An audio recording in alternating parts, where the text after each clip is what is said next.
Students, एक बार फिर से हाजिर हो चुका हूं आपके लिए एक बहुत बेहतरीन टॉपिक लेकर। सबसे पहले आज की क्लास के टॉपिक को टारगेट करें। आज की क्लास के टॉपिक की अपन बात करें तो उसका नाम है स्टूडेंट्स गोलीय पृष्ठों द्वारा अपवर्तन। गोलाकार पृष्ठों द्वारा प्रकाश का अपवर्तन किस प्रकार होता है। गोलीय पृष्ठ की अपन बात करें तो गोलीय पृष्ठ उत्तल पृष्ठ भी होता है और अवतल पृष्ठ भी होता है।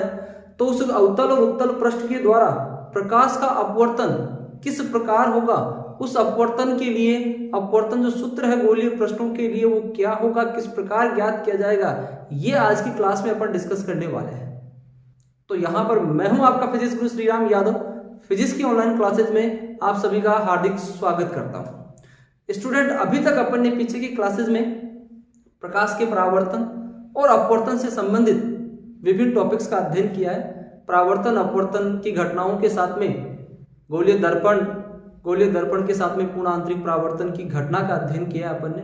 गोलीय दर्पण में अपन ने देखा था कि वक्र पृष्ठ, गोलीय दर्पण के जो पृष्ठ होते हैं वो अवतल पृष्ठ और उत्तल पृष्ठ के रूप में होते हैं, जो गोलीय पृष्ठ होते हैं, क्योंकि गोलीय दर्पण में जो पृष्ठ होता है वो गोलाकार होता है। तो यहाँ पर अपन ऐसे ही एक गोलीय पृष्ठ की ही बात करने वाले हैं आज की क्लास में। एक गोलीय पृष्ठ, चाहे वो अवतल हो चाहे उत्तल पृष्ठ हो, अवतल या उत्तल किसी भी एक पृष्ठ के द्वारा प्रकाश के अपवर्तन की क्रिया को समझने वाले हैं और अपवर्तन सूत्र ज्ञात करने वाले हैं। तो यहां पर मैं एक उत्तल पृष्ठ ले रहा हूं स्टूडेंट। M1 M2 के रूप में अपने पास एक कांच के गोले का उत्तल पृष्ठ, एक कांच का गोला है जिसका उत्तल पृष्ठ के लिए अपन एक कटा हुआ भाग ले लिया M1 M2 के रूप, जिसके अंदर का माध्यम अर्थात कांच के गोले के अंदर का जो माध्यम है वो 2 ले लिया जिसका अपवर्तनांक N2 है, और कांच के गोले के बाहर का जो माध्यम है उसे 1 ले लिया अपन ने, माध्यम 1 जिसका अपवर्तनांक N1 है। यहां पर माध्यम N2 अर्थात जो माध्यम 2 है वो माध्यम 1 की तुलना में सघन है। सही है, इसका मतलब यहां पर इस ओर जो माध्यम है N1 अपवर्तनांक का जो माध्यम है वो विरल माध्यम है और N2 अपवर्तनांक का जो माध्यम है वो सघन माध्यम है। क्योंकि यहां पर अपन ने ये जो उत्तल पृष्ठ लिया है ये एक कांच के गोले का ही पृष्ठ लिया है। तो कांच के अंदर का जो पृष्ठ है, अंदर का जो भाग है वो एक सघन माध्यम की भांति व्यवहार कर रहा है, बाहर का जो भाग है वो विरल माध्यम की भांति व्यवहार कर रहा है। सही है। इस उत्तल पृष्ठ के सामने यहां पर इसके सामने बिंदु O पर एक बिंब या वस्तु रखी हुई है जिससे निकलने वाली प्रकाश किरण इससे उत्तल पृष्ठ पर आपतित हो रही है और इससे अपवर्तित होकर इस बिंब O का प्रतिबिंब I बनाती है यहाँ पर इसे पृष्ठ के दूसरे ओर। ठीक है, इस बिंब O का प्रतिबिंब I बनता है इस उत्तल पृष्ठ के द्वारा, इस गोलीय पृष्ठ द्वारा। सही है, बिंब की दूरी को अपन ने U मान लिया, प्रतिबिंब की दूरी को अपन ने V मान लिया, और यहां पर C इस गोलीय पृष्ठ का वक्रता केंद्र है जिसकी वक्रता त्रिज्या अपन ने कैपिटल R मान ली है। सही है स्टूडेंट, तो यहां पर अपने को अपवर्तन सूत्र कैलकुलेट करना है इस गोलीय पृष्ठ के लिए। तो अपवर्तन सूत्र कैलकुलेट करने के लिए अपन यहां पर इस डायग्राम के अंतर्गत देखें तो विभिन्न कोण बन रहे हैं।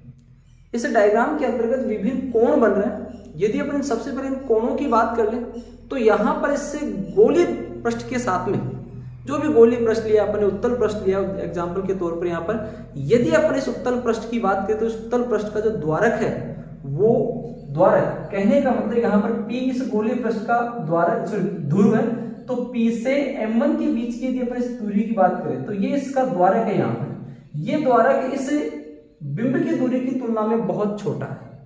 तो गोलीय पृष्ठ का द्वारक छोटा होने के कारण इस गोलीय पृष्ठ के साथ में जितने भी कोण बनेंगे वो सारे अत्यंत सूक्ष्म कोण होंगे। ठीक है, अल्प कोण होंगे सारे के सारे। ये चीज यहाँ पर ध्यान देने योग्य बात क्या रहेगा, इस गोलीय पृष्ठ के साथ में बनने वाले सभी कोण अल्प होंगे।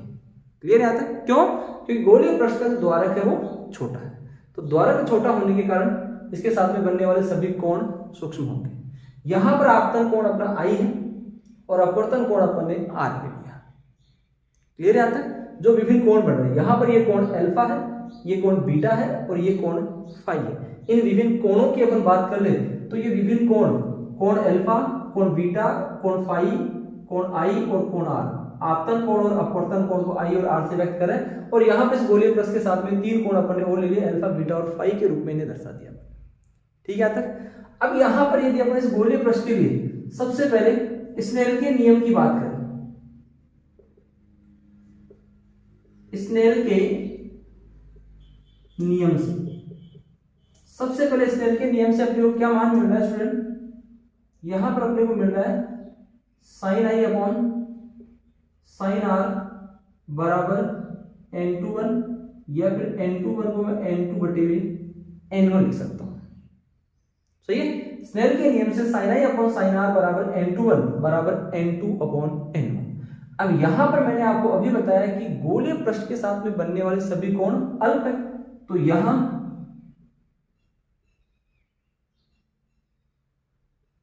कोण I एवं R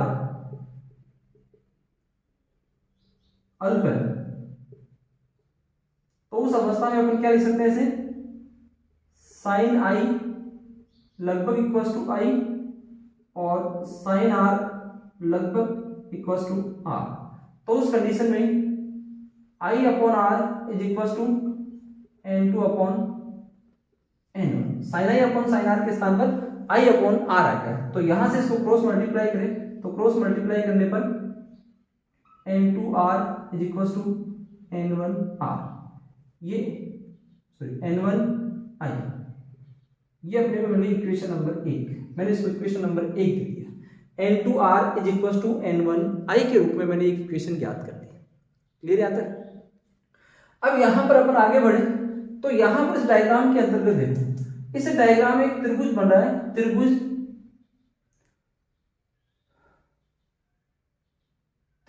OCN, त्रिभुज OCN। इस त्रिभुज में देखो स्टूडेंट, डायग्राम में देखो ध्यान से, ये जो कोण I बन रहा है, ये इस त्रिभुज में एक बहिष्कोण है। सही है, तो त्रिभुज OCN में क्या है, जो कोण I है, क्या है वो, बहिष्कोण है। त्रिभुज OCN, डायग्राम में फिर से देखो, त्रिभुज OCN, इस त्रिभुज में जो कोण I है वो एक बहिष्कोण है। और अपन जानते हैं क्या क्या जानते हैं अपन, कि बहिष्कोण का जो मान है वो उस त्रिभुज में सामने के अंतः कोणों के योग के बराबर होता है। सही है, सामने के अंतः कोणों के योग के बराबर होगा। तो इसका मतलब यहां पर इस कोण I का जो मान है वो इस त्रिभुज में सामने के अंतः कोण अल्फा और फाई, अल्फा प्लस फाई के योग के बराबर है। सही है, तो यहां पर मैं इस इक्वेशन 2 देता हूं। क्लियर यहां तक? अब यहां पर बात करें अपन फिर से इसी में दूसरे त्रिभुज की, यदि देखें यहां पर त्रिभुज CIN, त्रिभुज CIN की बात करें यहां पर, यहीं से मैं आगे नोट कर रहा हूं इसको, त्रिभुज CIN, इस त्रिभुज में भी देखो जो कोण फाई है वो भी एक बहिष्कोण है। तो त्रिभुज CIN में जो कोण फाई है वो क्या है, बहिष्कोण है। सही है, तो यहां पर इस बहिष्कोण का मान सामने के अंतः कोणों के योग के बराबर है, और इस बहिष्कोण का मान सामने के अंतः कोण इस त्रिभुज में R और बीटा है। तो यहां से इक्वेशन अपने क्या बनेगी, R बराबर फाई माइनस बीटा। मैं इसे इक्वेशन नंबर 3 देता हूं। सही है, इक्वेशन 2 और 3 का मान 1 में रखें, समीकरण 2 व 3 का मान कहां रखें, 1 में रखने पर क्या होगा, n2 R के स्थान पर phi minus beta is equal to n1 I के स्थान पर अल्फा प्लस फाई। तो यहां पर n2 phi minus n2 beta is equal to n1 alpha plus n1 phi. सही आता है। इस n2 बीटा को इस तरफ ले ले और n1 फाई को उस तरफ ले जाए, तो यहां पर n1 alpha plus n2 beta is equal to n2 minus n1 into five. इसे मैं इक्वेशन नंबर 4। सही है। यहां पर इस इक्वेशन को अपन ने सोल्व किया, तो यहां पर फाइव को एक तरफ ले लिया, अल्फा और बीटा यहां पर ले लिया। अब यहां पर ये जो कोण अल्फा बीटा और फाई है, इनका मान कैलकुलेट करें इसी डायग्राम की सहायता से। तो यहां पर इस डायग्राम में जितने भी कोण बन रहे हैं वो सारे अल्प कोण है। तो यहां पर गोलीय पृष्ठ से बनने वाले सभी कोण अल्प है। यहां पर मैं इस कंडीशन दर्शा दूं, क्या है जो मैंने भी बताया आपको, गोलीय पृष्ठ के साथ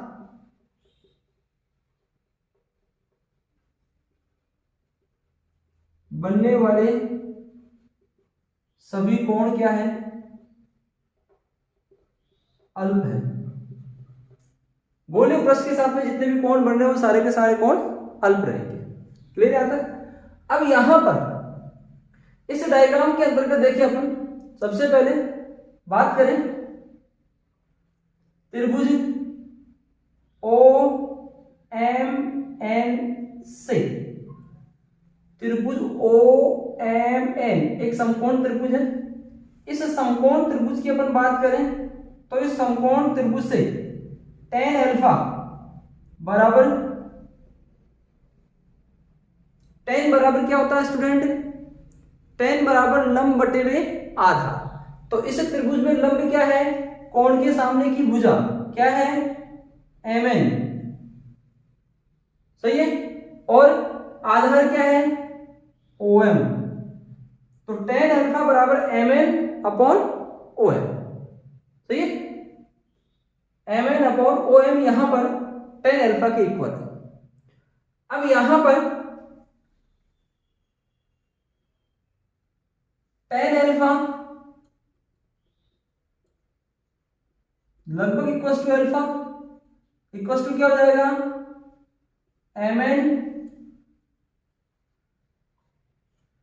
upon om। mn upon om, यहां पर अपने को ये मान मिल गया इस अल्फा का। इसी प्रकार त्रिभुज एम आई एन से beta is equal to tan beta is equal to mn upon mi। और त्रिभुज MCI से त्रिभुज MCI, ये भी समकोण त्रिभुज है, तो यहां पर phi is equal to tan phi is equal to क्या हो जाएगा, mn upon m। Alpha beta और फाई का मान अपने को इस डायग्राम में तीन त्रिभुज बन रहे हैं, उन्हीं त्रिभुजों की सहायता से अपन ने ये मान कैलकुलेट कर लिया। क्लियर यहां तक। अब यहां पर द्वारक छोटा है तो उस अवस्था में बिंदु P और M ये भी संपाती होगा, बिंदु P और M ये भी संपाती रहेगा। यदि बिंदु P और M संपाती है तो उस कंडीशन में यहां पर जो OM है वो OP के बराबर है और MI है वो PI के बराबर है और MC है वो PC के इक्वल रहेगा, क्योंकि P और M संपाती है। पहले तो यहां पर ये मान पुट करें, इसमें मान पुट करें तो इक्वेशन नंबर 4 से क्या रहेगा, समीकरण 4 से मान पुट कर दो। इसमें क्या है, n1 अल्फा के स्थान पर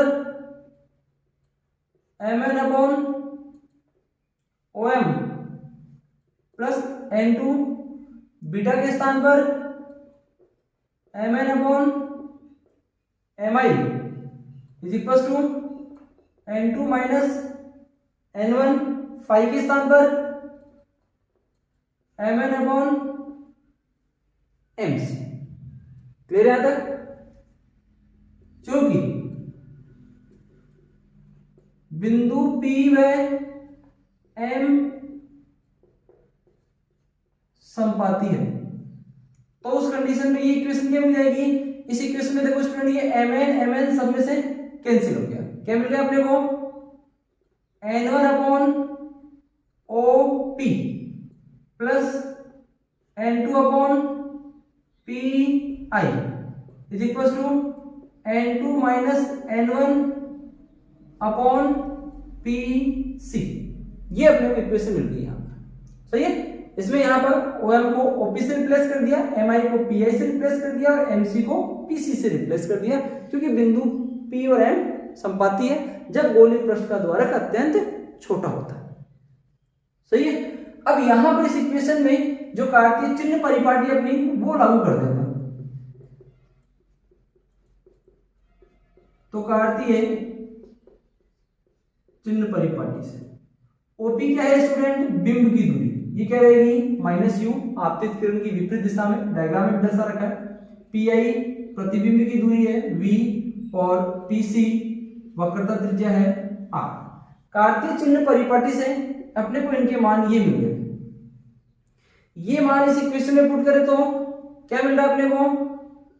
n1 upon -u plus n2 upon v is equal to n2 minus n1 upon r। सही है, या फिर मैं इसे लिख सकता हूं n2 upon v, n2 upon v माइनस n1 upon u is equal to n2 minus n1 upon r। ये अपने को एक इंपॉर्टेंट फॉर्मूला मिल गया यहां पर। इस इक्वेशन को क्या बोलते हैं? इस समीकरण को गोलीय पृष्ठ के अपवर्तन का सूत्र कहते हैं। यह समीकरण गोलीय पृष्ठों के अपवर्तन का सूत्र कहलाता है। अपवर्तन, formula of refraction for spherical surface. गोलीय पृष्ठों के लिए अपवर्तन का जो सूत्र है वो यहां पर n2 अपॉन v माइनस n1 upon u is equal to n2 minus n1 upon r। n1 और n2 माध्यम का अपवर्तनांक है, u, v और r बिंब की दूरी, प्रतिबिंब की दूरी और वक्रता त्रिज्या के मध्य संबंध को व्यक्त करता है ये अपवर्तन का सूत्र। तो यहां पर स्टूडेंट अपना टॉपिक था गोलीय पृष्ठ द्वारा अपवर्तन किस प्रकार होता है। यहां पर अपन ने उत्तल पृष्ठ द्वारा प्रकाश के अपवर्तन को समझा और उसके लिए अपवर्तन सूत्र कैलकुलेट किया है। सही है, यही इक्वेशन अपन यहां पर उत्तल पृष्ठ के स्थान पर अवतल पृष्ठ लेकर भी इसी इक्वेशन को सेम प्रोसीजर की सहायता से फिर से यहां पर कैलकुलेट किया जा सकता है। एग्जाम में चाहे आपका अवतल पृष्ठ आए चाहे उत्तल पृष्ठ आए, आप डायग्राम उसी के अकॉर्डिंग बनाकर आपको सेम इक्वेशन सेम स्टेप्स को दर्शाकर अंतिम फॉर्मूला जो अपवर्तन का सूत्र है वो कैलकुलेट करता है। सही है, आशा करता हूं स्टूडेंट आपको टॉपिक बहुत अच्छे से समझ में आया होगा। फिर भी यदि इस टॉपिक में किसी भी स्टेप में कोई भी कंफ्यूजन है तो उस कंफ्यूजन का आप कमेंट बॉक्स में शेयर कीजिएगा। यदि आपको वीडियो अच्छा लगा है तो वीडियो को अपने दोस्तों को शेयर कीजिए। Thank you student.